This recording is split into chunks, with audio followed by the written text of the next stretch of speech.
जब मैं जेल से रिहा हुआ तो गेट पर एक दर्जन से ज्यादा आलीशान कारें खड़ी थीं। मेरे सैकड़ों साथी मुझे घर वापसी पर स्वागत करने के लिए घुटनों के बल बैठे थे। अजय और बाकी लोगों ने सबसे आगे खड़ी मर्सिडीज बेंज एस क्लास का दरवाजा खोला और मुझसे वापस आकर जिम्मेदारी संभालने की गुहार लगाई। मैं मुड़ा और चला गया, बस इतना कहकर अब से ड्रैगन नदी पार करना मुझसे नहीं होगा। 15 साल पहले मैंने अकेले ही नदी किनारे लड़ाई लड़ी थी। हजारों लोगों का खून नदी के आधे हिस्से को रंग रहा था। दुनिया मुझे ड्रैगन नदी पार करने वाला कहकर पूछती थी। मेरी प्रेमिका जो उस समय गर्भवती थी, जब मुझसे जेल में मिलने आई तब मुझे पता चला कि मैं पिता बनने वाला हूँ। मेरे आपराधिक रिकॉर्ड के कारण कोई भी कंपनी मुझे नौकरी पर नहीं रखना चाहती थी। मैं अपनी बेटी से दोबारा मिलने के लिए बेताब था, जिसे मैंने 15 साल से नहीं देखा था। मेरी पत्नी ने शिकायत की कि स्कूल के कैंटीन का मालिक बहुत बुरा है, अक्सर बच्चों को सड़ा हुआ मांस खिलाता था और कई शिकायतों को नजरअंदाज किया गया था। इसलिए मैंने स्कूल के गेट पर डिब्बा बंद लंच बेचने का स्टॉल लगाने का फैसला किया। क्योंकि लंच सस्ते और स्वादिष्ट थे, इसलिए कई छात्रों ने मुझसे लंच खरीदे। हालांकि मेरी बेटी अनान उतनी आज्ञाकारी नहीं थी जितने मैंने सोचा था। इतनी कम उम्र में ही वह कुछ बदमाश लड़कियों के साथ घूमने लगी। मुझे देखते ही वे जोर से हंसने लगी। क्या ये तुम्हारा पिताजी नहीं है जो जेल गया था? चाचा ने सुना था कि तुमने उस समय कबाड़ चुराया था और फिर बिजली का तार काट दिया था और 15 साल तक तुम्हें धोखा दिया था। तुम इतने बदनसीब कैसे हो सकते हो? अनान को बेहद शर्मिंदगी महसूस हुई। वह मेरे पास आई। क्या आप मुझे शर्मिंदा करना बंद कर सकते हैं? आपने मेरे दोस्तों के सामने मेरी बेइज्जती कर दी है। मैंने बहस नहीं की, बस उसे लंच बॉक्स पकड़ा दिया। तुम्हारी माँ ने कहा था कि तुमने कैंटीन के खाने की शिकायत की थी। ये सब तुम्हारे पसंदीदा खाना है, यहाँ से चले जाओ। अनान ने गुस्से में लंच बॉक्स मेरी तरफ फेंक दिया। वह गुस्से से कांप रही थी। मुझे शर्मिंदा मत करो, तुम इस घटिया जुर्म के लिए जेल गए थे। मुझे एक अनाथ बच्चा बना दिया था जिसे तंग किया जाता था। अब जाकर मेरे कुछ दोस्त बने हैं और तुम फिर भी मुझे शर्मिंदा करना चाहते हो। लड़कियों में से एक हंसी और बोली, अंकल क्या आपने अपील करने के बारे में नहीं सोचा? मेरे भाई ने किसी का पैर तोड़ दिया, जज सिर्फ 3 साल की सजा देते हैं, लेकिन एक मामूली आदमी को 15 साल की सजा दिया। ये तो बहुत मजेदार है। वे फिर से जोर से हंस पड़ी। मेरा असली गुनाह तो ये है कि मेरी पत्नी ने बच्चों को कभी नहीं बताया। मैं किसी को ये नहीं बता सकता कि वो मेरी बेटी है, वरना अनगिनत दुश्मन पैदा हो जाएंगे। मैंने अपने चेहरे से खाने के टुकड़े पोंछे। जेल जाना कोई गौरव की बात नहीं है। तुम सबको खूब पढ़ाई करनी चाहिए। मैंने एक और लंच बॉक्स निकाला और अनान को दे दिया। उसने दांत पीसते हुए कहा, तुम्हारे जैसे कायर बाप का होना सबसे शर्मनाक बात है। तभी कैफेटेरिया का मालिक कुछ लोगों को लेकर धमकी भरे लहजे में मेरी तरफ बढ़ा और उसने एक लंच बॉक्स उठाया और उसे जमीन पर पटक दिया। मेरी कैंटीन का धंधा चुराने की कोशिश कर रहे हो, है ना? मैंने तुम्हें बताया नहीं था? अगर तुमने यहाँ दोबारा लंच बॉक्स बेचने की हिम्मत की तो मैं तुम्हें जान से मार दूंगा। मैं लंच बॉक्स उठाने के लिए नीचे झुक गया। माफ कीजिए, मैं अभी लाता हूँ। कैंटीन के मालिक ने मुझे लात मारी। मैंने तुम्हें 2 बार नहीं बताया? अनान ने मुट्ठी कसते हुए मुझे घूरा। मैं जानता था कि वह उम्मीद कर रहा था कि मैं पलटवार करूं, लेकिन मैं अब और लड़ नहीं सकता था। मैंने ईमानदारी से कैंटीन के मालिक से कहा, श्रीवांग, हम सभी 15 युआन के सेट मील बेचते हैं जो आपके दाम से कम नहीं है। ये आपका धंधा कैसे चुराना हो सकता है? बच्चों को बस कुछ अच्छा खाना चाहिए। क्या आप कह रहे हैं कि मेरी कैंटीन का खाना खराब है? मैं देखूंगा कि आपका खाना कैसा है। इस समूह का लीडर एक हट्टा कट्टा आदमी था। कैफेटेरिया मालिक की बातें सुनकर उसने मेरा स्टॉल पकड़ा और उसे जमीन पर पटक दिया। खाने से भरी कई बड़ी प्लेटें जमीन पर बिखर गईं और सारा खाना मुझ पर गिर पड़ा। श्रीवांग नीचे झुके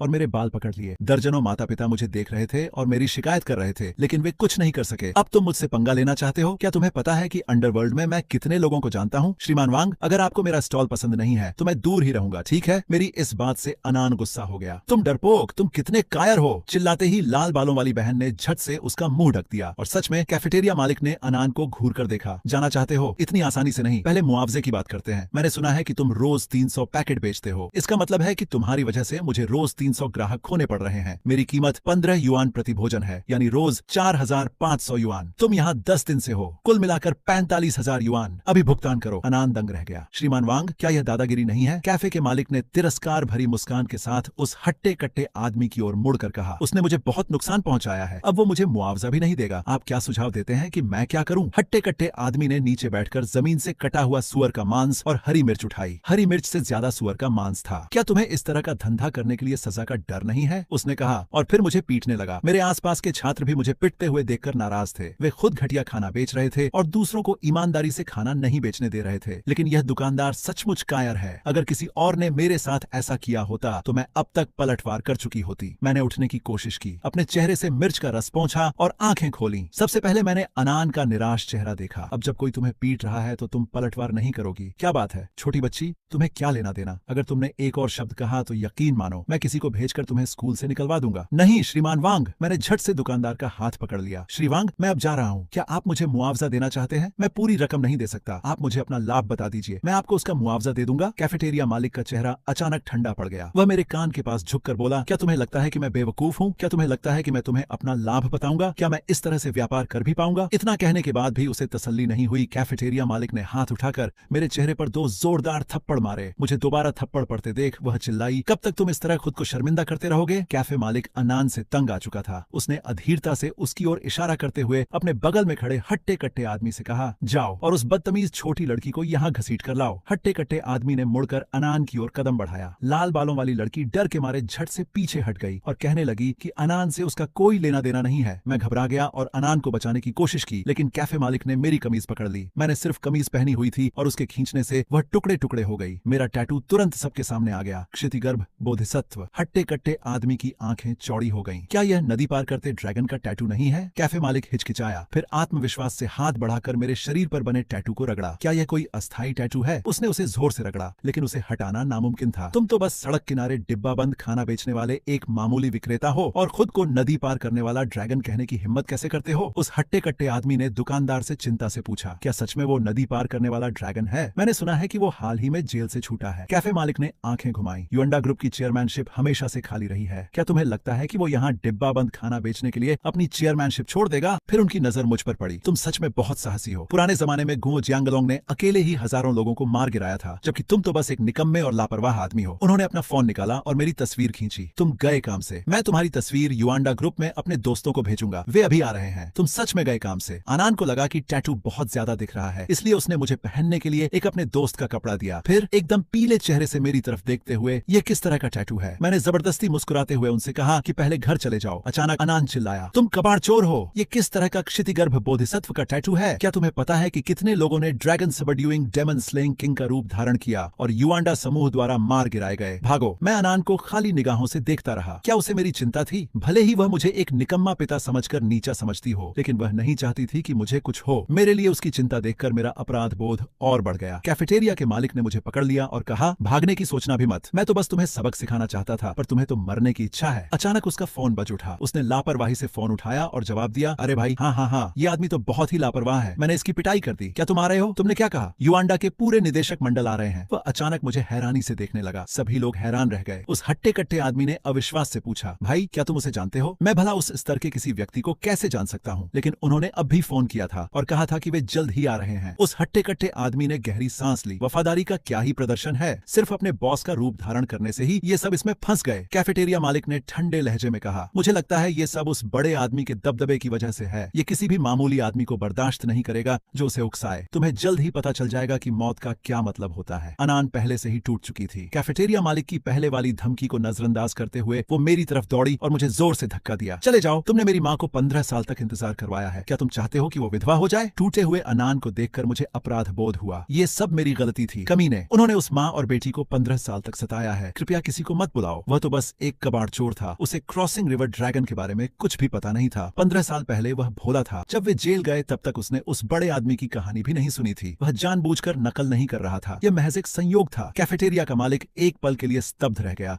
फिर जोर से हंस पड़ा। हाँ, मैं हंसी से लोटपोट हो रहा हूँ। कबाड़ चोरी के लिए जेल, इससे ज्यादा अपमानजनक अपराध और क्या हो सकता है? अनान शर्मिंदा लग रहा था, लेकिन फिर भी उसने मेरा हाथ पकड़ा और मुझे बाहर खींच लिया। बॉस वांग ने तुरंत अपने आदमियों को हमारा रास्ता रोकने के लिए कहा, क्या तुम्हें लगता है कि निकलना इतना आसान है? युएंडा ने पहले ही ऐलान कर दिया है कि जो कोई भी क्षितिगर्भ का नाम लेने की हिम्मत करेगा वह खुलेआम उनका विरोध कर रहा होगा। अनान रो पड़ा। मुझे परवाह नहीं कि उसके साथ अन्याय हुआ था या नहीं। अगर आज तुम्हारी मृत्यु हो जाए तो अगले जन्म में दूसरों के कारोबार में दखल मत देना। अनान असमंजस में था। उसने घबराकर अपनी बहनों की ओर देखा। क्या तुम मदद नहीं करोगी? समूह में कोई बोलने की हिम्मत नहीं कर रहा था। लाल बालों वाली लड़की बोली, क्या हम पक्के दोस्त हैं? अनान दंग रह गई। हमने दोस्ती की कसम खाई है। अगर तुम सच में अच्छी बहन हो तो अपने दोस्तों को इसमें मत घसीटो। तुमने इतनी बड़ी मुसीबत खड़ी कर दी है और फिर भी हमें अपने साथ घसीटना चाहती हो। तुम हमारी बहन कहलाने लायक नहीं हो। उसके बोलते ही सारी लड़कियां झुक गईं। हाँ, क्या तुम हमें मरवाना चाहती हो? तुम्हें अभी भी यह कहने की हिम्मत है कि हमने दोस्ती की कसम खाई है? मजाक में ठीक है, लेकिन तुम्हारे साथ कौन मरेगा? मैं युएंडा समूह को नाराज नहीं कर सकती। मैंने तुमसे युएंडा के खिलाफ जाने के लिए नहीं कहा। मैं बस तुमसे विनती कर रही हूँ कि हमें यहाँ से निकलने में मदद करो, ठीक है? उसके दोस्त चुप रहे। मुझे पता था कि इस समय अनान की दुनिया शायद बिखर चुकी थी। मुझे उस पर तरस आ रहा था। मैं उससे 15 साल पहले मिला था। मुझे पता था कि अनान ने सालों तक बहुत जुल्म सहा होगा। वह अब और जुल्म सहना नहीं चाहता था, इसलिए उसने इन लड़कियों के साथ मिलकर एक पक्की दोस्ती बना ली। हताशा में अनान ने भीड़ को चीरते हुए आगे बढ़ने की कोशिश की, लेकिन उसका नाजुक शरीर भला इन लोगों का मुकाबला कैसे कर सकता है? छोटी लड़की, क्या तुम चुप नहीं रह सकती? कैफेटेरिया मालिक ने अधीरता से हाथ उठाया और अन्नान को जोर से थप्पड़ मारा। थप्पड़ अन्नान के चेहरे पर लगने से पहले ही मैंने उसका हाथ पकड़ लिया। कैफेटेरिया मालिक दंग रह गया। तुम्हारी हिम्मत कैसे हुई पलटवार करने की? मैंने तुम्हें बताया था कि मैंने बहुत दिनों से लड़ाई नहीं की है, तो छोड़ दो। मैंने सिर हिलाया। मुझे परवाह नहीं कि तुम मुझे कैसे मारते हो, लेकिन अगर तुमने उसे छुआ तो मैं तुम्हें जान से मार दूंगी। मेरी आवाज बहुत धीमी थी, जरा भी नहीं, लेकिन उसकी कलाई पर मेरी पकड़ की मजबूती ने उसके चेहरे का भाव एकदम बदल दिया। यह सुनकर कैफेटेरिया मालिक पहले तो हैरान रह गया, फिर मानो उसने दुनिया का सबसे हास्यास्पद मजाक सुना हो। वह घमंडी हंसी हंसने लगा। एक घटिया आदमी जो डिब्बा बंद लंच बेचता है मुझे धमकी देने की हिम्मत करता है। मुझे दिलचस्पी हो रही है और तुम मुझे इस छोटी लड़की को मारने नहीं दोगे, है ना? ठीक है, मैं तुम्हें मारता हूँ और देखता हूँ तुम मेरा क्या बिगाड़ सकते हो। हालांकि उसकी कलाई मजबूती से पकड़ी हुई थी और वह हिल नहीं सकता था, फिर भी उसका दूसरा हाथ और दोनों पैर हिल सकते थे। उसकी आंखों में एक भयंकर चमक कौंधी और बिना किसी झिझक के उसने अपना पैर उठाया और पूरी ताकत से अन्नान के पेट में लात मारी। लेकिन मेरी गति उसकी दुर्भावना से कहीं अधिक तेज थी। जैसे ही उसने अपना पैर उठाया, समय मानो थम सा गया। मुझे बस उसके गंदे जूते का तलवा और उसका भयभीत चेहरा दिखाई दे रहा था। लगभग सहज ही मेरे दूसरे पैर ने उसके घुटने यानी सहारा देने वाले पैर पर जोरदार आवाज के साथ प्रहार किया। वह पल भर में अपना संतुलन खो बैठा और कीचड़ के ढेर की तरह जमीन पर गिरते हुए चीख उठा। कैफेटेरिया का मालिक इतने सारे लोगों के सामने अपनी बेइज्जती और अपमान से लाल हुए चेहरे के साथ किसी तरह उठ खड़ा हुआ। तुमने हद पार कर दी है। मैं तुम्हें अभी अपाहिज कर दूंगा, तुम्हारे हाथ पैर तोड़ दूंगा और फिर देखूंगा कि तुम कितने घमंडी हो। फिर मैं तुम्हें युआंडा समूह के हवाले कर दूंगा। उसके बोलने से पहले ही भाई ब्याओ नाम का हट्टा कट्टा आदमी अपने गुंडों के साथ भयंकर भावों के साथ मेरी ओर दौड़ पड़ा। संख्या में कम होने के बावजूद वे बेहद शांत थे। अफरा तफरी का फायदा उठाते हुए उसने मेरा हाथ पकड़ लिया। उसकी आवाज आंसुओं से कांप रही थी। भागो, मेरी चिंता मत करो। भूखे भेड़ियों की तरह मेरी ओर दौड़ते हुए उन आदमियों को देखकर मैं अजीब तरह से शांत महसूस कर रहा था।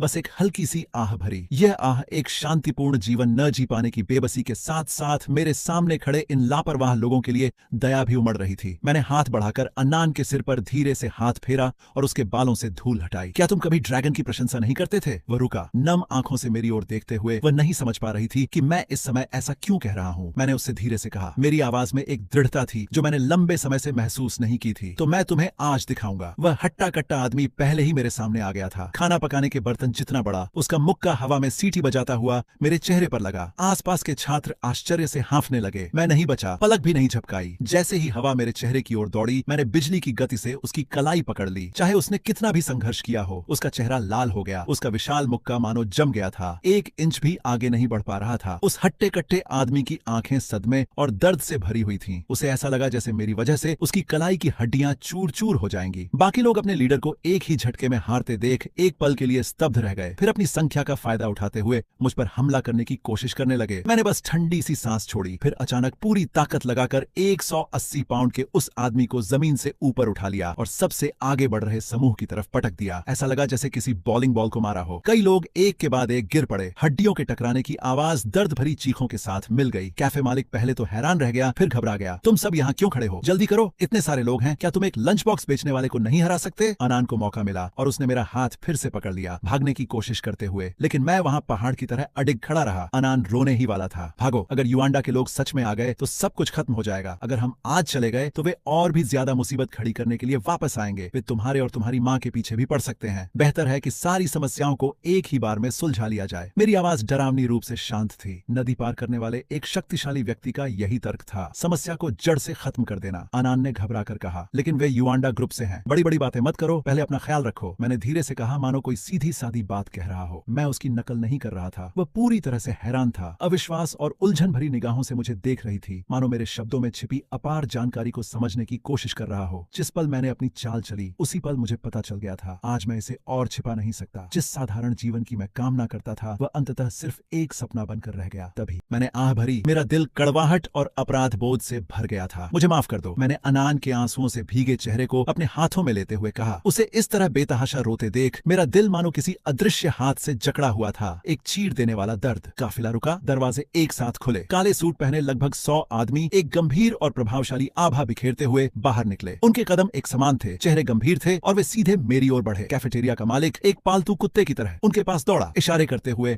और मालिकों की चापलूसी करते हुए। यही वो आदमी है जिसमें हिम्मत नहीं है। इसने बड़े आदमी होने का नाटक करने की हिम्मत की। मैंने कहा, यह अब तक का सबसे बड़ा अपमान है, इसलिए मैं युआंडा ग्रुप की ओर से इसे सबक सिखाना चाहता था। कौन जानता था कि यह आदमी न केवल पश्चाताप नहीं करेगा बल्कि युआंडा ग्रुप का अपमान भी करेगा, मेरे आदमियों को घायल करेगा और भागने की कोशिश करेगा। वहां मौजूद सभी लोग इस शक्तिशाली आभा से दंग रह गए और आपस में चर्चा करते करते हुए अपनी उत्तेजना को रोक नहीं पाए। सचमुच युआंडा ग्रुप के किसी व्यक्ति की तरह जीवन जी रहे हैं। इस स्टॉल मालिक का तो बुरा हाल होने वाला है। ये बड़े बड़े लोग जो आमतौर पर सिर्फ वित्तीय खबरों में नजर आते हैं, आज यहाँ एक नकली कार्यक्रम के लिए इकट्ठा हो गए हैं। यह अविश्वसनीय है। लीडर को देखो।